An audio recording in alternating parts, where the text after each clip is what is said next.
नमस्कार जी। आज हम भारतीय संविधान की मुख्य विशेषताओं पर चर्चा करेंगे। ये युवा बड़े ही हमारे होनहार हैं और इन्होंने कुछ पॉइंट्स लिए हैं, तो इसमें हम चर्चा करते हैं। सबसे पहले हमारे मित्र, बेटा आपका नाम? तंजन जी। बहुत ही होनहार बच्चे हैं, माहौल से आते हैं, लाहौल के रहने वाले, माहौल में भी घर है इनका। तो तंजन जी, आपको भारतीय संविधान की कौन सी विशेषता सबसे अच्छी लगी? सर, धर्मनिरपेक्षता। अच्छा, क्या विशेषता है बताओ बेटा, इसका क्या मतलब है इसका? धर्मनिरपेक्ष से मतलब ये है कि सर जितने भी भारत में अलग अलग धर्मों के रहने वाले लोग हैं, हाँ जी, उससे भी एक साथ समान व्यवहार किया जाता है। हाँ, जिससे समान व्यवहार करने से भेदभाव नहीं होते हैं और Good. जो देश में एकता है वो बनी रहती है। वाह, और कितना देश की अच्छा भावना था। पे बनी रहती है सर। वाह, क्या बात बोली ये आपने। हमारे संविधान की मुख्य विशेषता है। विशेषता और भेदभाव कौन नहीं करेगा? राज्य ना, राज्य नहीं करेगा, सरकार नहीं कर सकती है। बहुत अच्छी बात है। और अगर भेदभाव किया जाए तो क्या नुकसान होगा बेटा? भेदभाव किया जाए तो सर फिर दंगे होंगे, हाँ। इस कारण से देश में क्या बोलते हैं शांति बनी नहीं रहेगी। नहीं रहेगी, हाँ। उसके अलावा सर देश में टूटने भी खतरा हो सकता है सर, राज्य टूट हाँ, सकता है। अच्छा एक बात और बताओ, जो जैसे जो रिलीजन है ना, जिसको हम मज़हब कहते हैं या पंथ कहते हैं, क्या व्यक्ति को उसको खुद चुनने का आज़ादी होनी चाहिए कि कोई थोपे उसके ऊपर? समझ नहीं पाया। मतलब आपको अपना रिलीजन खुद अडॉप्ट करने की आज़ादी होनी चाहिए कि किसी को थोपना चाहिए? खुद को चुनने की आज़ादी होनी चाहिए, है ना। बहुत अच्छा, बहुत तो कितनी अच्छी बात इन्होंने बोली तंजन जी ने इतने कम समय में। अब हम पॉइंट लेंगे इनसे। सर, आप कौन सी विशेषता बताएंगे हमें संविधान की? सर, संविधान सबसे लंबा लिखित संविधान। सबसे लंबा लिखित संविधान। आप हिस्ट्री के छात्र भी है ना? सबसे लंबा मतलब इसके बराबर कोई भी लंबा संविधान नहीं दुनिया में? नहीं, विश्व का सबसे लंबा संविधान। अच्छा जी। और कितने का आर्टिकल होंगे सर इसमें? 400, 500? 400 के आसपास, 460। अच्छा, वाह यार, कितना अच्छा देखो आपने बताया। और इसमें बहुत सारे चैप्टर्स भी होंगे, नहीं बेटा? अब बहुत ही बढ़िया, देखो सबसे लंबा और विस्तृत संविधान है। अच्छा सर, आप बताइए कोई पॉइंट। भारत का संविधान कठोर एवं लचीला दोनों का मिश्रण है। अच्छा, किस आधार पर कहा सर आपने ऐसा? क्योंकि इसमें कोई केंद्र एवं राज्य मतलब बदलाव नहीं कर सकते, अनुच्छेद कुछ इनको मतलब। अच्छा, संविधान में संशोधन करना इतना आसान नहीं है। बहुत ही बढ़िया, देखो इन्होंने कितना अच्छा बताया हमें। किसी भी संविधान में अगर संशोधन करना आसान नहीं होगा तो उसको हम कठोर संविधान कहते हैं। अच्छा, अब इन लड़कियों का टेक लेते हैं। यस मैडम, आपके पास कोई पॉइंट संविधान की विशेषता? सार्वभौमिक वयस्क मताधिकार। अच्छा, हमारे देश में सार्वभौमिक संविधान वयस्क मताधिकार देता है। क्या मतलब हुआ बेटे इसका? इसका मतलब हुआ ये, इसमें जो भी 18 वर्ष से अधिक होते हैं जी। आयु के व्यक्ति हैं, उन्हें हाँ। बिना किसी भेदभाव के द्वारा वोट देने का अधिकार है। यह 61वें संशोधन 1988 वर्ष हाँ पर 1989 हाँ में किया गया था। 61 संशोधन। वर्ष हाँ से घटाकर हाँ। 18 वर्ष कर दिया गया था। वाह, तो क्या बेटा ये एक अच्छा कदम है कि क्या आपको लगता है कि 18 वर्ष के बच्चों को इतनी अकल कहाँ होगी? 21 वर्ष के ज्यादा समझदार होंगे। क्यों कम की गई ये उम्र? आप समर्थन में इसके कि विरोध में? समर्थन में। आप कितने वर्ष की हैं? मैं 18। आपका वोट बन गया कि अब देना इस बार आपने दे चुके हैं? देना है इस बार। अच्छा, तो क्या आप इतनी समझदार हो चुकी हैं कि आप देश के चलाने के लिए वोट दे सकती हो? जी। गुड, तो आप इसका समर्थन करती है ना? बहुत खुशी की बात है। देखो कितनी अच्छी बात उन्होंने बताई। अच्छा, क्या आप वोट देते वक्त हमें लड़कों को पहले वोट का अधिकार देना चाहिए कि लड़कियों को, या कोई ऐसा भेदभाव करना चाहिए कि नहीं? कोई भी भेदभाव नहीं करना चाहिए। अच्छा, वाह क्या बात बोली आपने बेटा, कितनी अच्छी बात है उन्होंने बताई हमें। नाम क्या बेटा आपका? सोनिया। सोनिया जी। अच्छा, ये जो बिटिया बेटा आप बताइए कोई विशेषता भारत संविधान की? भारत में एकल नागरिकता की व्यवस्था की गई है अच्छा, उसका क्या मतलब हुआ बेटा? कि भारत के सभी लोग जो है एकल नागरिक हैं, चाहे उनका जन्म किसी भी राज्य में हुआ हो। पर वो एक नागरिक है ना, जबकि अमेरिका में 2 नागरिकता होती है। बहुत बढ़िया, बहुत बढ़िया। अच्छा, अभी हम इनसे लेते हैं। Yes sir, what is your point? Sir, मेरा पॉइंट सर मौलिक अधिकार। अच्छा जी। सर, मौलिक अधिकार मतलब भारतीय संविधान के तृतीय भाग में लिया गया है सर। अच्छा जी। और इसको इसमें मतलब टोटल अनुच्छेद सर 12 से लेकर 35 तक है सर। अच्छा जी। और इसको मौलिक अधिकार कहा गया सर। अच्छा। मौलिक अधिकार में जैसे कि सर जैसे कि थोड़े बहुत पॉइंट्स है सर, उसमें से एक पहले समानता का अधिकार है सर। हाँ। ये है सर 14 से 18 के बीच में सर। वाह। और अनुच्छेद 14 में सर कि ये कहा गया है कि सर कानून की समझ में सब बराबर है, सभी समान है सर। वाह यार। सभी लोगों को मतलब सब न्याय मिलना चाहिए सर। वाह। और अनुच्छेद 15 में ये दिया गया है कि सर भेदभाव की मनाही सर, भेदभाव का निषेध किया गया सर।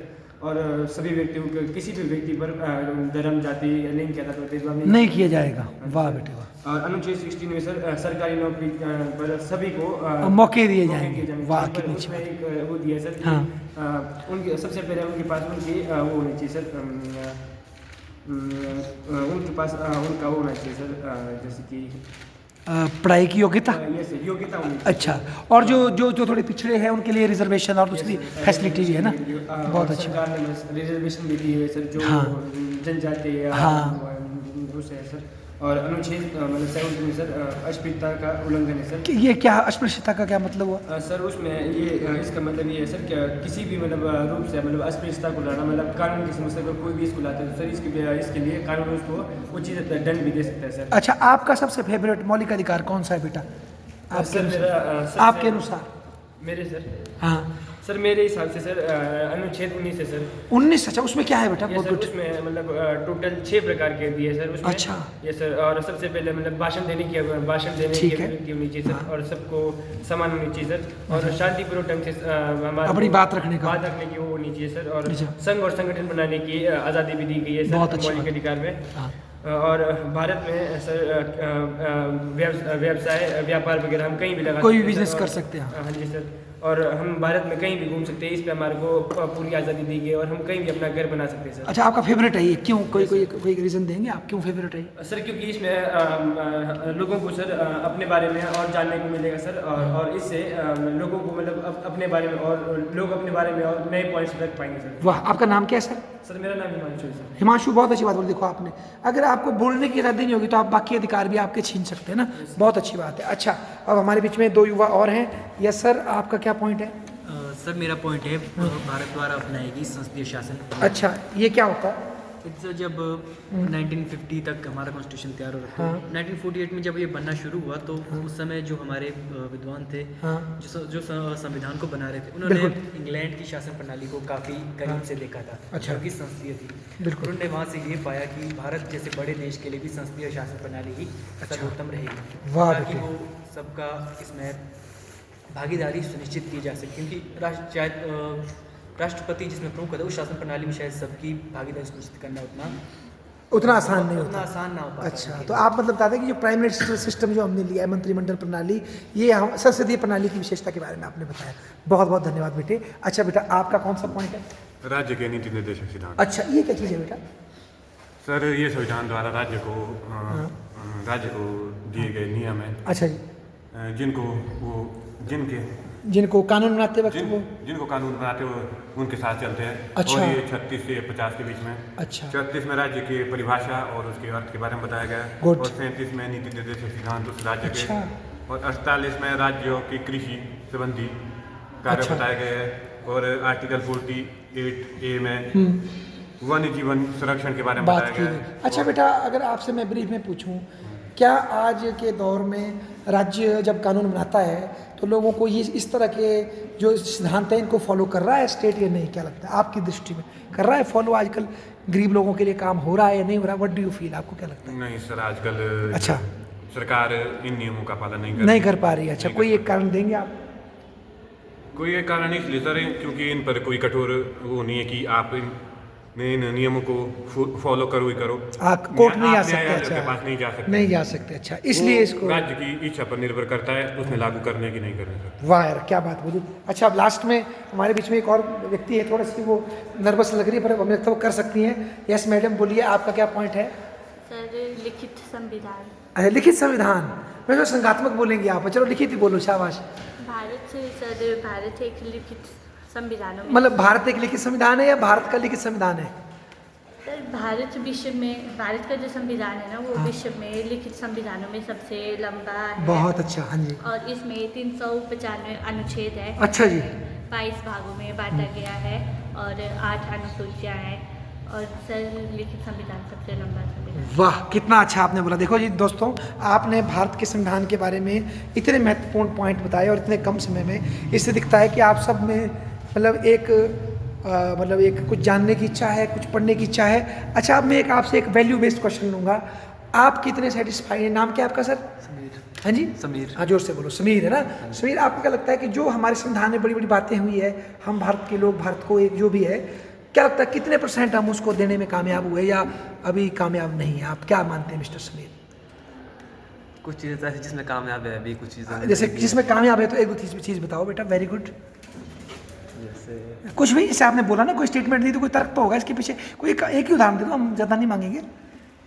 जैसे कि मैंने पीछे कहा था कि राज्य के निर्देशक सिद्धांत फॉलो नहीं कर रहे हैं। हाँ जैसे ये चीज़ हम फॉलो नहीं कर रहे हैं। हाँ, जैसे कोई चीज़ें जैसे वोट देने अधिकार, ये चीज़ हम फॉलो कर रहे हैं और देते आ रहे हैं। देते हैं। हाँ, फिर स्कूल सबको पढ़ाने का, तो सबको स्कूल खुल ही गए ना आज, है ना, ये तो हुआ ही है, बहुत बढ़िया। अच्छा आप क्या मानते हैं भाई, जो संविधान में बातें की गई है कितनी 1% लगता है आपको, कुछ प्रैक्टिकल है या नहीं है, क्या लगता है आपको? लगभग सरकार इनको लागू करने की सोच ही रही है। सोच रही है, जैसे कुछ एग्जाम्पल दोगे बेटा, कुछ कंक्रीट एग्जाम्पल? मतलब जैसे आजकल की भर्ती खुल चुकी है, भर्ती, ठीक है, हाँ, पुलिस की भर्ती खुल रही ठीक है। मतलब जो बेरोजगार बैठे हैं उनको मतलब नौकरी देने में मतलब हो रही है, कोशिश कर रही है, ठीक है। और बेटा और कुछ गाँव में कुछ और देखते हो आप? गाँव की जैसे वो हो रही है मनरेगा की स्कीम। मनरेगा की स्कीम, बिल्कुल। अच्छा उसमें क्या होता है मनरेगा में? उनमें जो गांव में बेरोजगार बैठे हैं उनको मतलब मिल रहा है, रोजगार मिल रहा है। हाँ, जो कि आर्टिकल जो इन्होंने बताया भाई साहब ने, नीति सिद्धांत, उसमें कहा गया जो भाई रोजगारी की व्यवस्था की जाएगी, है ना, बहुत अच्छी बात है। अच्छा आप बोलो भाई मिस्टर सब्सिडी स्कीम वाले भाई साहब, नाम क्या था बेटे आपका? सहर्ष। हर्ष, आपके हिसाब से कितना कामयाब हो चुका है हमारा प्रैक्टिकल हमारा देश संविधान के आदर्शों को लागू करने में, कहाँ तक कामयाब है आपका? सर मेरे हिसाब से हमारा देश जो संविधान के जो प्रैक्टिकल नियम उनको लागू करने में बहुत हद तक कामयाब हो भी चुका है। अच्छा। लेकिन जो ग्राउंड लेवल है वहाँ तक शायद वो अभी तक भी मतलब उन सुविधाओं को पहुँचाने में सफल नहीं हो पाया। अच्छा, क्या कमी है ग्राउंड लेवल पे? आपको क्या कुछ 1-2 कमियां बता सकते हैं आप? क्या कमी, आप कहाँ से आते हो वैसे? सर मैं आउटर सिराज आनी से बात बढ़िया। तो आप अपने अपने ग्राम देहात में भी देखा होगा, क्या 1-2 कमियां क्या लगती है हर्ष भाई आपको? सर सबसे बड़ी कमी है जो भ्रष्टाचार है ना, वो सर हमारे ग्रास रूट तक पहुँच चुका है, फैला हुआ। अच्छा, अब सरकार अगर अपने पास से 100 रुपये बेचती है तो जो आम ग्राउंड लेवल तक पहुँचते वो 100 रुपये का शायद 1 रुपया है जो सही मायने तक वहाँ तक पहुँचेगा। बाकी का 99 रुपया तो वो तो शायद पहले ही खत्म हो चुका। तो बेटा इसके लिए सिर्फ सरकार जिम्मेदार है या जो पंचायत में लोग रहते हैं वो भी जिम्मेदार है, या किस पे देंगे आप ब्लेम? सरकार की ही गलती है या लोगों की भी गलती जो उस समाज में रहे? इसके लिए सर सबसे बड़ी गलती अगर देखी जाए तो वो लोगों की ही मानी जाएगी। क्यों? क्योंकि लोगों की गलती इसलिए सर क्योंकि हमारे सामने भ्रष्टाचार हो रहा हो, बोलते नहीं, लेकिन अब हम क्यों बोले, हमारा काम थोड़ी है, अपना काम बन रहा है तो हम दे देते हैं, बाकी अब भ्रष्टाचार होता रहेगा। चलो हम देने के काबिल है जो हम दे रहे हैं, हाँ। लेकिन जो बेचारा सही में गरीब है जो उस भ्रष्टाचारी को 1 रुपया तक नहीं दे सकता है, हाँ। पिस्ता तो वो है उसमें। क्या बात बोली हम यार दे बेटे। सकते हैं तो हम दे रहे हैं, अब दूसरा नहीं दे सकता है तो वो पिस्ता रहे। क्या सर, बात ये- आपने यही बोली। बात होगी सर इसमें। वाह बेटे। अच्छा सर, आप तो पहले से मना कर रहे थे, आपको क्या लगता है क्या कमी रह गई अभी 70 सालों में, 75 सालों में, क्या कमी रही आपके हिसाब से? कमी सर देश में उस हिसाब से विकास नहीं हुआ जब से आज़ादी के लगभग अच्छा। 75 साल हो चुके हैं। अच्छा जी, और देश उस विकास का मतलब कुछ बताएंगे आप, कुछ कंक्रीट क्या चाहते हैं आप? विकास सर हर क्षेत्र में, आर्थिक रूप से, सामाजिक रूप से, हाँ हो राजनीतिक रूप से। हाँ राजनीति में जैसे सर आए दिन भ्रष्टाचार होता है, हाँ। घोटाले के केस सामने आते हैं, हाँ और आर्थिक रूप से बड़े बड़े जो कंपनियां उनका हाँ। केंद्रित हो गया है उन पर ही सारा विकास। अच्छा जी। सारा विकास, और वही संसाधनों का प्रयोग करते हैं, और आम लोगों के लिए वो संसाधन नहीं बच रहे और प्रयोग भी नहीं कर पा रहे क्योंकि ना उनके पास उतना पैसा है और लगाने के लिए उस। अच्छा बेटा, आपका क्या नाम है? पंकज। पंकज बेटा, तो मैं आपसे पूछूं कि आज के युवा फिर राजनीति से भागते क्यों? राजनीति मतलब बहुत कम बच्चे होते हैं जो पॉलिटिकल एक्टिविज्म में जाते हैं, क्या कारण है, क्यों वो भागते हैं? सर लोगों का विचार ये है जो राजनीति में जाता है सर, वो चोर है, वो चोर है और चोर बन जाएगा, वो भ्रष्टाचारी है और पैसे खाता है सर, और लोगों के तो सरकार फिर को हम राजनीति से दूर रहेंगे, है ना? लगभग। तो फिर उसमें तो चोर ही जाएंगे, फिर कैसे सुधारेंगे हम इसको? सुधार सर जब भ्रष्टाचार कम हो जाएगा तब। तो कैसे कम होगा वो? कोई दवाई हो? उसके लिए कम करने के लिए सर युवाओं को ही कोशिश करनी पड़ेगी। अच्छा, कहाँ राजनीति में आके कि बाहर बैठ के? राजनीति में सर। ठीक है ठीक है। अच्छा भाई आप बोलो, आपके हिसाब से कितना कामयाब हुआ है हमारा देश 70 सालों में बेटा? सर काफ़ी हद तक सफल हो गया सर हमारा देश। अच्छा। जगह जगह तक सर सड़कें पहुंचा चुकी है सरकार, अस्पताल खुले हैं सर, शिक्षा संबंधी क्षेत्र भी काफ़ी विकास हुआ है सर, और हर एक क्षेत्र में सर डेवलपमेंट हो रहे हैं धीरे धीरे, मतलब ग्रेजुअल इंप्रूवमेंट हुई है। अच्छा ठीक है, आप बोलो बेटा, आपकी क्या टेक है इसमें?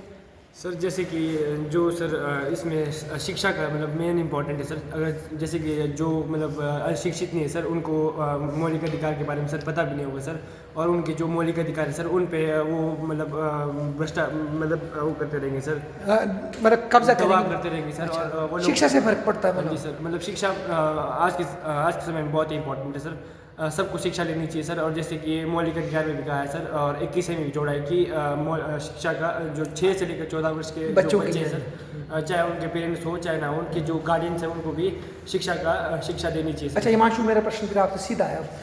शिक्षा का मतलब ये किताबें पढ़ना, क्या लिखा है यही पढ़ना शिक्षा होती है या कुछ और भी शिक्षा? नहीं सर, शिक्षा मतलब किताबों से भी मिलती है सर। किताबों में और उसके जो बाद लिखा होता है सर, रियल लाइफ में बहुत कुछ मिलता है सर। जैसे कि लोग जैसे कि जो सर स्टूडेंट्स होते हैं सर, उनके पास मतलब सिर्फ किताबी नॉलेज होता है सर। जो मतलब हमारे पेरेंट्स हैं सर, उनके पास वो प्रैक्टिकल नॉलेज, उनके साथ प्रैक्टिकल नॉलेज सर।